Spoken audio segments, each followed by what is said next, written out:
അതിൽ പരം എന്ത് സുഖമാണ് എനിക്ക് വേണ്ടത്? പക്ഷേ താൻ സുഖിക്കുന്നത് എന്റെ സന്തോഷം കെടുത്തിക്കൊണ്ടാ. ഇനിയും ഇത് അനുവദിച്ചിടാൻ എന്നെ കൊണ്ട് പറ്റില്ല.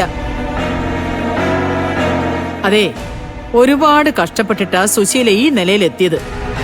എന്നിട്ടൊടുവില് കുടുംബത്തിന് വേണ്ടി ഒന്നും ചെയ്യാത്ത താൻ ഇവിടെ വന്ന ആളാവൻ നോക്കണ്ട. എനിക്ക് മുകളിൽ ഇവിടെ വേറൊരുത്തരും വേണ്ട. സുശീലേ,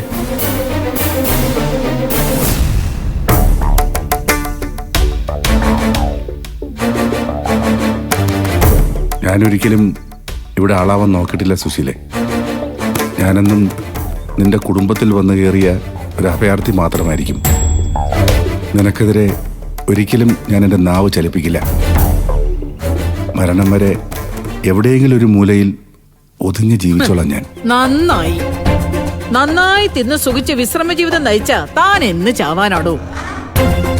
എന്നും വിറക് വെട്ടാനും തുണിയലക്കാനൊന്നും ഉണ്ടാവില്ലല്ലോ. അല്ലാത്ത സമയത്തൊക്കെ സുഖിച്ച് കഴിയല്ലേ താനിവിടെ? സുശീലേ, നീ എന്ത് ജോലി പറഞ്ഞാലും എന്നെ കൊണ്ട് പറ്റാവുന്ന രീതിയിൽ ഞാൻ ചെയ്തോളാം. ഒരുപാട് കാലം കുടുംബത്തിന് വേണ്ടി ഒന്നും ചെയ്യാതിരുന്നവനല്ലേ. ഇനിയുള്ള കാലം വിശ്രമമില്ലാതെ ഞാൻ ജോലി ചെയ്യാൻ തയ്യാറാ. വേണമെങ്കിൽ പുറത്തുപോയി ലോട്ടറി വിറ്റ് വരുമാനം ഉണ്ടാക്കിക്കൊണ്ട് വരികയും ചെയ്യാം. രാത്രിയിൽ കിടക്കാനുള്ള സൗകര്യം മാത്രം തന്നാ മതി. അയ്യോ, എന്നിട്ട് വേണം സുശീലയുടെ കെട്ടിയനാണെന്നും പറഞ്ഞ് നാട് മുഴുവൻ പറഞ്ഞു നടക്കാൻ. വൈകുന്നേരം 10-200 രൂപയും കൊണ്ട് വീട്ടിൽ വന്നാ ഗൃഹനാഥം ചമഞ്ഞിരിക്കാമല്ലോ. ആ പൂതി അങ്ങ് മനസ്സിൽ വെച്ചാ മതി. ഇവിടുന്ന് താനൊന്ന് ഇറങ്ങി കിട്ടിയ ആ നിമിഷം ഞാൻ ആ ഗേറ്റ് അടയ്ക്കും. അതിനുവേണ്ടിയാ ഞാനും കാത്തിരിക്കുന്നേ. അഭിമാനമില്ലാത്തത് കൊണ്ട് മാനക്കേട് സഹിക്കാതെ താൻ ഇവിടുന്ന് പോകില്ലെന്ന് എനിക്ക് മനസ്സിലായി. പക്ഷേ ജീവഭയം കൊണ്ട് താമസിയാതെ താൻ ഇവിടുന്ന് പോയിരിക്കും. പോകേണ്ടി വരും തനിക്ക്.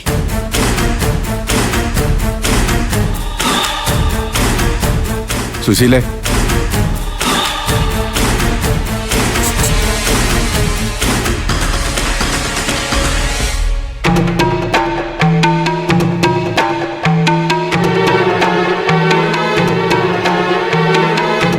ഇല്ല സുശീലേ, മരണഭയം എന്നൊന്നും ശേഖരനില്ല.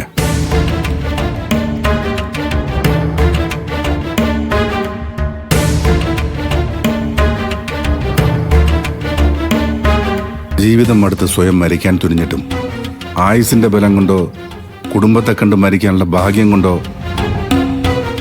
ഇവിടെ എത്തിയവനാ ഞാൻ. ഇവിടെ എന്നെ മരണം ഭയപ്പെടുത്താൻ വന്ന ഞാൻ ആ മരണത്തെ സന്തോഷത്തോടെ സ്വീകരിക്കുകയുള്ളൂ. അപ്പോ താൻ എന്നെ കൊണ്ട് കൊല്ലിച്ച് അടങ്ങുമല്ലേ?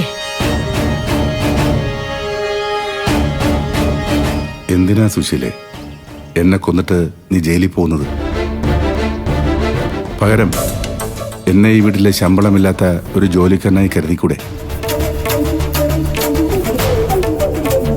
നീ സമ്മതിച്ച ഈ വീട്ടിലെ ഭക്ഷണം ഉണ്ടാക്കുന്ന ജോലി വരെ ചെയ്യാൻ ഞാൻ തയ്യാറാ.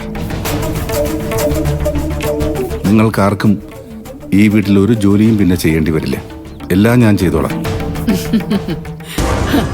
കേട്ടോടി, വീടിനകത്ത് കയറി പറ്റാനുള്ള പുതിയ അടവ്.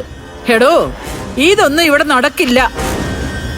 വെയ്പ്പിന് കയറിയ പിന്നെ കിടപ്പും അകത്താക്കാലോ. അയ്യോടാ, നടക്കില്ല. ഇവിടെ കിടന്ന് ചത്ത കോടി പുതപ്പിച്ച് കിടത്തുന്ന കർമ്മത്തിന് പോലും തന്നെ ഞാൻ ഈ വീട്ടിനകത്ത് കയറ്റില്ല. ഇതെന്റെ വാക്കാ, ഓർത്തോ.